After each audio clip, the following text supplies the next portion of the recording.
Welcome back. Thank you for joining us for part 2 of Career Connections Virtual Internship. You last heard from Semran, Melissa, Nu, and Yoko. Join them for part 2 of our virtual internship discussion. Here is Carolyn. Awesome. So let's maybe hear a little bit more about what the experience has been like for you to participate in a virtual internship. Semran, do you want to talk a little bit about that? Yeah, so it's been weird. I definitely did not expect to, be a part of so many meetings or to grow so professionally from my childhood bedroom, but here we are. But I think, like I said before, I'm very fortunate to work in a company that, really does work to engage all employees. And I think most employees at this point are working from home. And so, we're just kind of all on the same level. In terms of just kind of like the day-to-day work, a lot of our connections, a lot of our meetings are just on WebEx. And it's weird because it started to feel normal. Like this is what I consider is like normal for this job because it's the only thing that I've ever experienced with this job. And so like this is my baseline expectation. So honestly, there was nothing that was super surprising to me because this is kind of what I expected and this is the only thing that I really know of. But it's been, I think it has its pros and cons working virtually because I think, one perk, for example, is that, I can have meetings with people from like in DC, for example. And there's no, commute time, there's no, block off your schedule time, for example. It's like, hey, if you're free, if you have 5 minutes, we can just hop on a quick WebEx call and talk this one thing out. But obviously, with that comes its cons. It's very hard to like find bonding time and like really hard to like get to know the people that you're working with. And I think that can be super good to know and super good to do because then, you get more acquainted with people's strengths and weaknesses and just their personalities because these are really cool people. And, I'm disappointed that, there's not as much time to really like get to know them personally. But to answer your question, Carolyn, I think overall it's pretty standard. Like it's pretty much what I expect. I definitely agree with that. And I agree that getting to know your team members is so important outside of that context of the work environment, because there are also people and they have lives outside of that. And so getting acquainted with them in other ways is really helpful as well. To answer this question, I think something that's been really helpful is actually having meetings. So most of my work is done individually or with my co-reporter because we are currently working in teams of 2. And so when I do have meetings with my entire team, it's really nice to be able to see everyone and engage with them. And my producer does a really great job at just checking in with us and getting to know how we are, because we're also all students. And so we all know what the struggle is, the struggles of midterms and just juggling all of these different assignments in addition to having an internship. And so that has been super helpful. And I know that like this work environment has really helped me thrive in this virtual internship. Yoko, I forgot, are you in person or virtual? Virtual. Got it. Also, random question. Is it pronounced Carolyn or Caroline? Carolyn. Carolyn, okay, thank you. I wanted to make sure. Thanks for asking. Melissa, do you want to talk a little bit about your experience? I know that it's sort of like an international experience, and so I wonder if it's a little bit different at all. Yeah, so it was really difficult in the beginning, not gonna lie, because when I was getting my schedule set, I really wanted to be able to work with everyone, even though like all of my work is like pretty individualistic. And so when I started, it would be at 5 p.m. and that's their 9 a.m. So I would be working from 5 to 9 p.m. And I was like, oh, it's like fine. But then I realized that was just so not sustainable for me, especially if I wanted to like eat with my family or just like have time to myself, because like classes are in the morning and then you go like straight to work and it's like at your house, and it's just like it was really hard for me to like really get motivated to do anything, especially just like when I just want to like relax. And it was really difficult because a lot of my school projects were always planned at night as well, and so it was just really difficult for me to like balance everything. And then with that, it was just like it was a really hard first month, but then I decided to drop a class because I realized I was taking 19 credits and that was just like not good for me, just not good for like my well-being. And so I made that choice, talked to my advisor, dropped the class, and then with that class gone, I was able to work more in the morning, which has really helped me be more like sustainable with just how I live. And it's been really good so far.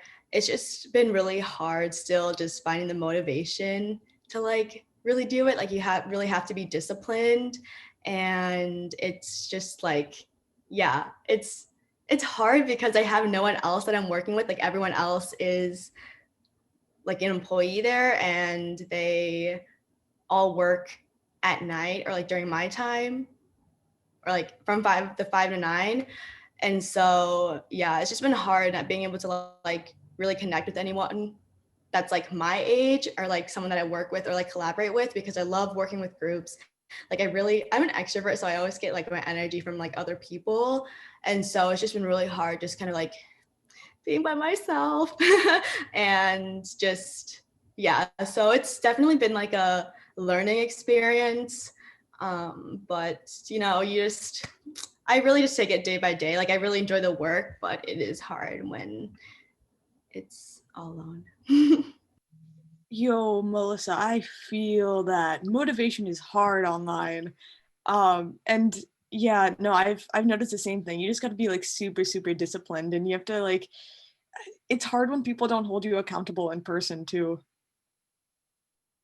Yeah, I agree. It's so hard. Just, yeah, it's like when I was working, like during like 5 to 9, it was so hard because like all of my stuff is like all my tasks were assigned kind of on the spot. Like I would be given a set amount of tasks. And then with that, they would continue giving me tasks when I haven't completed the other tasks. So it was like always ongoing. So I was like, ah.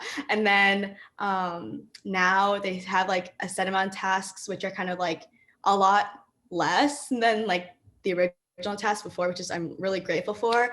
But a lot of my time just like, I don't know what else to do, but it's like nice because I feel like it's gonna sound so bad, but I feel like my work, like it's taking me longer to do my work, probably because I'm like I really try to like get everything right, especially with like the Aussie English and our like American English. It's just like different with like all like the finalizing. It's like not a Z, it's an S, or like all like the small little things. But yeah, it's been so hard to like really keep myself accountable because it's just so easy to like send it like a chat to like someone that you work with and be like, hey, did you finish this? And they'll be like, oh yeah, I did. Like, what'd you do on it and stuff like that. So I definitely agree with that. I didn't even think about the differences between American English and Aussie English. You know what? Definitely COVID has changed the game for internship, right? You know, Simran mentioned about, well, this is the baseline for me for work experiences virtual. And prior to COVID, it was like, I don't think these type of work can be done virtually. And then bam, COVID hits, and it's like we have to reimagine and be very innovative of how can we still meet our business needs and still be able to be safe. And so that is definitely something that we will have to really think about once we start. It's current right now, we aren't hosting virtual internship, but that is definitely something that we need to think about. Is this the new normal, and how do we fit that new normal to fit in with our business needs? one thing that Melissa touched on that I want to just share a little bit about. Anita is my other counterpart at the City of St. Paul, actually, and she works as a recruiter. Super excited that she's on board, and she's actually one of our interns that worked with our office, and then later on was able to come back as a full-time employee. And one thing that she shared, because I like, Anita, if can you share something that I will be able to provide that will be insightful to students, right?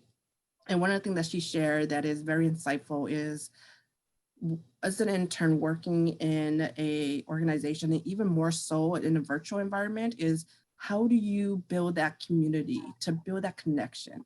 How are you going to stretch yourself, right? To really get out of your comfort zone. If you're feeling that disconnection, how do you build bridge that gap? And I know for me, prior to COVID, I recognized that if I have a intern or a youth worker working in our office, I want to make sure that I have another youth worker or intern, so that at least there is another connection there, that they're able to build that community and branch out even more. The other thing that Yoko mentioned from the previous question is the networking piece, right?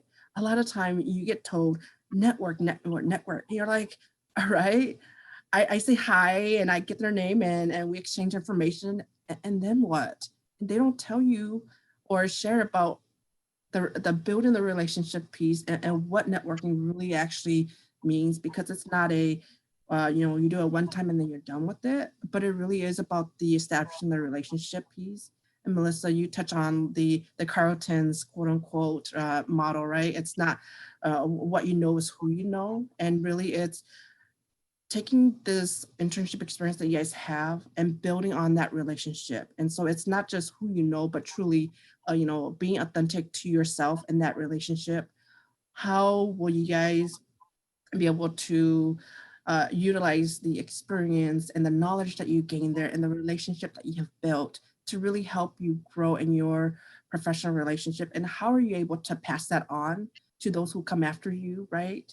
Because even if you're an intern here, and I use the example for our mayor right now, he used to be an intern with the City of St. Paul, and now he's the mayor. And so it really shows that it doesn't matter where you start in that organization, depending on where you want to go and how you're going to end up there. It's true.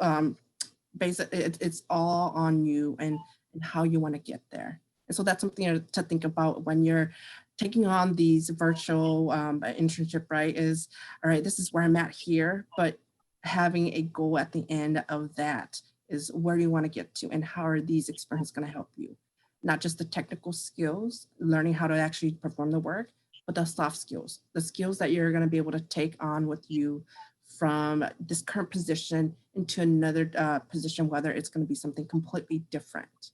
And so I want to leave that with you guys and pass this over back to Carolyn. No, you're just jumping to all my questions. Thank you for that. I think that is such a valuable story to share too, is that the connections that you make, may feel minor at the moment, and being an internship, it can feel really overwhelming, and you might not know what to do with all these people you're connecting with. But thinking about where your goals are and what your purpose is, and making those connections can really be helpful to think about, how can I reconnect with this person in the future? How do I maintain these relationships that go beyond just the time frame of the internship? Because sometimes internships might be as little as a couple of weeks with some of our micro internship that we've been partnering to do too. And so those lasting relationships are such a valuable part of the internship process and your career journey that is really helpful to think about. And I think something that is valuable to also share is that sometimes I feel like as a person of color, coming from an Asian American identity, I was never really taught how to build relationships. In the Hmong community, you're often told, like, don't talk to elders, like, be respectful. And so it's the line of communication was never something that I had learned to establish. And so that was something that I had to learn as a upcoming, like, working professional, was how do I build relationships in a way that I felt really comfortable with. And so, and that looks different for everyone. So I really appreciate that. And I think that actually flows really well into our next question of, upon reflecting on your experience so far, what advice or maybe strategies would you share with other students for seeking a virtual internship or maybe participating in one? And maybe Melissa, you want to start this off for us? Yeah, so something that I think would be really valuable is that, okay, I had so much going on and I was just like, now I'm just completely going blank. But one thing that I can relate to what like a lot of you have said is just that connections are just really hard. Like I love talking to people and stuff, but I realized that like maintaining those relationships, it's like as you grow older, it's so hard to really like maintain them and like keep them and just have them. One thing that Carolyn said that kind of made me think in the past was a lot of my mentors have been a part of like the APITA community, which I didn't even realize. Like it's so like I never knew that I gravitated towards like people of color who have been very successful. And so like I'll just give an example. So there was a speaker in my class who came in with like a bunch of other people within the company in like high leadership positions, and one of the men were Chinese, and he was like the only one there with a bunch of like Caucasian men. And so like at the end of the class, I kind of just like came up to him and like just introduced myself and said like, hi, like I'm Melissa, you're a project management like person at like this really nice company. And so he was able to kind of like talk to me and everything. And then I got his info, and then I like sent him an email. Like always send an email so that they remember who you are. And yeah, so then we set up a one-on-one interview, or not an interview, but just like a meeting. And he told me about his experience and everything.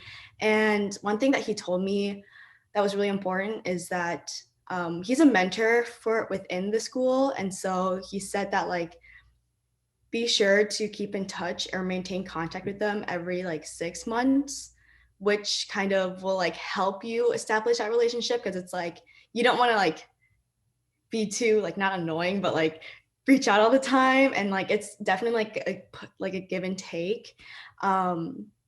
Also, going back to that, I remember what I was saying now. Don't be afraid to go up to people or like shoot people an email about like their experience or anything, because one thing that I've learned is people just love talking about themselves and their experience, and they definitely want to like help you. Like they're not going to be like, no. Actually, some people might, but like 95% of the people will definitely be like a helping hand because they've been in your experience and they know what it's like. For the virtual internships, I would say it's so hard to like really find one right now, because like a lot of people are applying and they know that it's like out there. And so I feel like people are taking advantage of like the remoteness, because I feel like right now I'm currently looking for like different co-ops, because like usually co-ops are in like New Jersey or like Texas or like the big main cities. And so since everything's remote, I feel like people know that and they're like just going after it. But I would say like, don't give up on what you want. And like yes, it's like not like the luck of the draw, but the more no's you get, you're bound to get one yes eventually, and that yes will make up for so much of the no's. And yeah, I guess that would be my advice. Just don't be afraid to reach out to people. They won't, like, they're not going to be mean, and if they are, then that's just, they're not the right person for you. Definitely have a strong like 1 to 2, maybe 3 mentors. Like it's good to have a lot of mentors, but I'm a firm believer of like quality over quantity, and like having those people that really know you and are able to help you are going to be great for your career. And yeah, that one yes will make up for all the no's, because you're bound to get more no's than yeses. Yeah. I definitely agree with connecting with people. so as I mentioned, I received the CLA internship scholarship, and a part of that is taking a required like 1 credit virtual course. And one of the things that we had to do for an assignment is do an informational interview. And so that really forced me and just pushed me to like reach out to people. I ended up doing 2, which is really great. And one of them was with a executive editor with Refinery 29. And Refinery 29 is a site that I followed for years. And her name is Connie Wang, and she's a writer that I've also followed for years. And she grew up in Minnesota, eventually moved out for college and went to New York to pursue her passions and dream.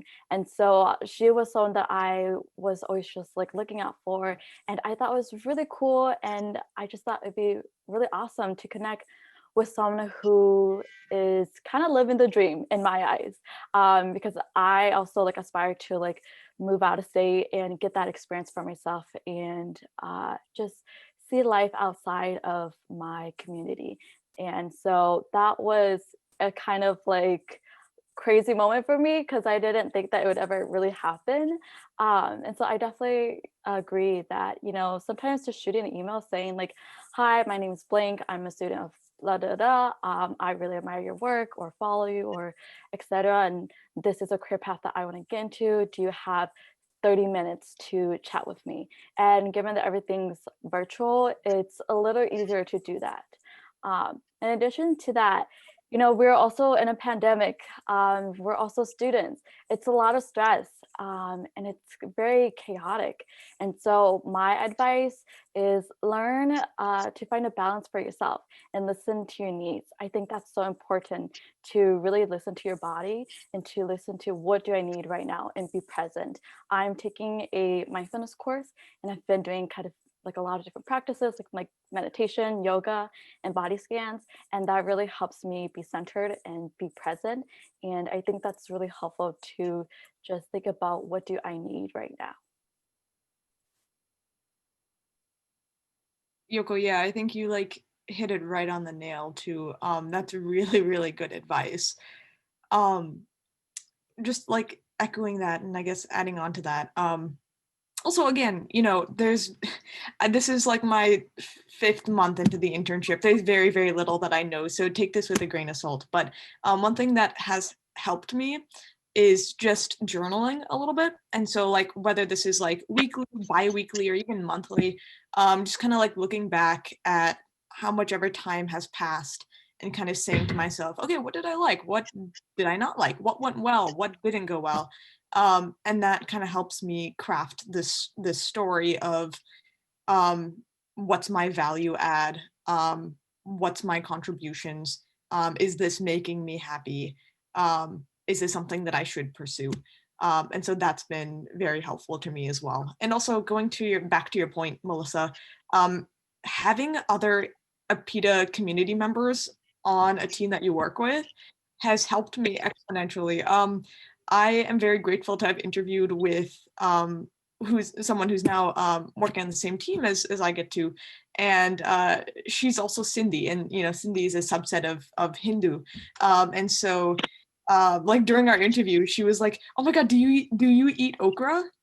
Like, do you like okra? I can never get my kids to eat okra. Like, how did your parents like make you eat okra? Like it's such a good vegetable. I cannot get my kids to eat it." And you know, like having just, you know, a more personable conversation like that was like it really put me at ease, and it really just let my guard down and, you know, helped me build those relationships too. Thanks, Simran. And I think that you also bring up a really great point that sometimes it takes something as little as a fun fact, a common interest, something very little to bond people. And it's also really helpful to get to know people on a personal level and really understand who they are, you know, what identities are most salient for them. And I think that those are really great connecting pieces too, that really contribute to those lasting relationships. And so that it makes it a little bit easier. It makes that awkward tension of like, how do I approach this person, just a little bit easier. So I really appreciate that. And those are all the questions that we have. Would anybody like to add any last notes before we kind of close up? I do want to add from a employer's perspective, and one thing for students to think about, right, as you are gaining this experience, right, you're really assessing, is this the right, employer for you, right? Is this someone you want to work for the remainder of your career? And to touch on what some of you guys have touch on, right? It's when you're hired on board, when you are going through this, how was your whole entire experience? Sherman, I know you spoke about the journaling, right? Your experience, stuff like that. One thing that will be helpful for interns is really keeping track of the projects that you worked on, because guess what? You're going to be moving on to bigger and roles, right? And so therefore having something to go back on, say, hey, what project did I do? And really thinking about what skill set did you use to complete that project? Because for me, I know I want people to remember, the next couple of years if I don't write it down continuously. So I remind myself, okay, this is what I did. This is what I did have completed. And that will be really helpful for you, so that when you do ask for a referral, right, a recommendation or a reference, that you can remind your supervisor saying, hey, this is what I did. And, would you be willing to be a recommendation for me? So therefore they can speak to that project and be like, oh yeah, Yoko was really great at writing these type of articles and stuff like that. She would be perfect for that.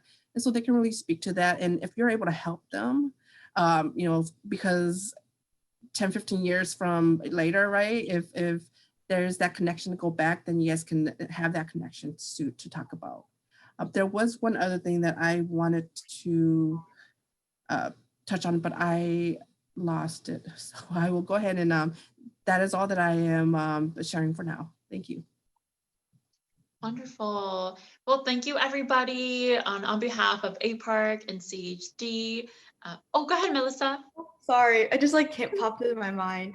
One thing that I wanted to say is don't compare. I know this is easier said than done, or harder said than done, but please don't compare yourself to other people's successes or what you view as successes, because everyone has a different version of success. And just because someone may have the internship that you want, it might not have been the right fit for you, and there's another plan out there, something that suits you more. And so yeah, just don't be discouraged and don't compare yourself, because you're all amazing. But yeah, that's just something that I wanted to say.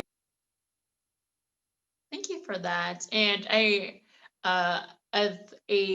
guess a metaphor that I always hear people talk about is that the grass is greener on the other side. And the rebuttal to that is the grass is greener where you water it, right? It's really about the experiences that you have and how do you nurture them and how do you make them into something that is valuable and meaningful for yourself too. So you're right, Melissa, that internship that you thought would be perfect for you, maybe it wasn't the right time. Maybe in that moment it would have turned out to not be something you anticipated. And so really understanding how to make meaning of experiences and make it a valuable opportunity is such a great skill and a great perspective to have an internship. So thank you for that.